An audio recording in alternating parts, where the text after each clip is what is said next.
Our Jessica Yellen is traveling with the president in Amman. So, Jessica, with all the turmoil in the region, how important is it for the U.S. to shore up its relationship with Jordan? Hi, Frederica. Well, you know, the U.S. does, as you said, has a strong relationship with Jordan, but what's needed here is a show of support for the king. Jordan, as you say, shares a border with Syria, and for that reason has taken in close to 400,000 Syrian refugees since the conflict began there. That's about 7,000 a day. Now, with fears of chemical weapons use, they clearly have an enormous interest in ending the crisis there. That will be on the agenda while the president is holding this talk with the king. King Abdullah is among the few royals still standing after the Arab Spring, but under enormous political pressure and economic pressure here. I should point out it was made worse when in an interview with a U.S. magazine, he described his own country's tribal leaders as dinosaurs.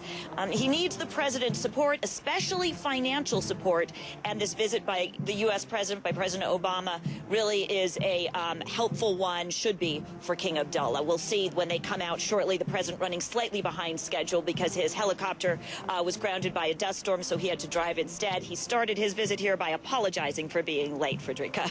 Yeah, it was a heck of a sandstorm. Yes, he had to drive to Bethlehem. Jessica, you mentioned there, and it's an important point, that Jordan escaped the uprisings of the Arab Spring, but that by no means means it does not have its own dissent bubbling along underneath. And, you know, large Palestinian population, you've got the flood of refugees from Syria, and as you alluded to there, a very bad economy, yet they are crucial in terms of strategic alliances with the United States. How much pressure is King Abdullah under domestically, and what's the risk of that to the United States?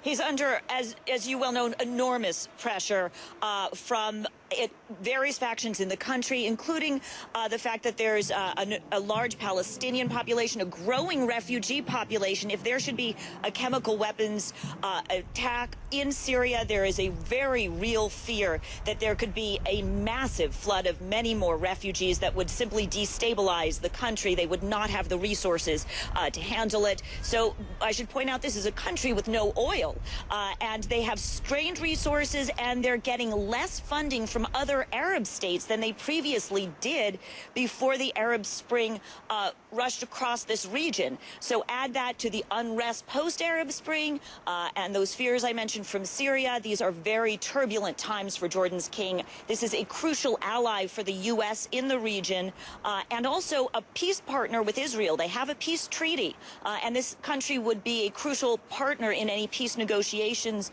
between Israel and a Palestinian state. So a very important partner for the U.S. as well. That's one reason the president was certain to make a stop here while he was in the area before returning home.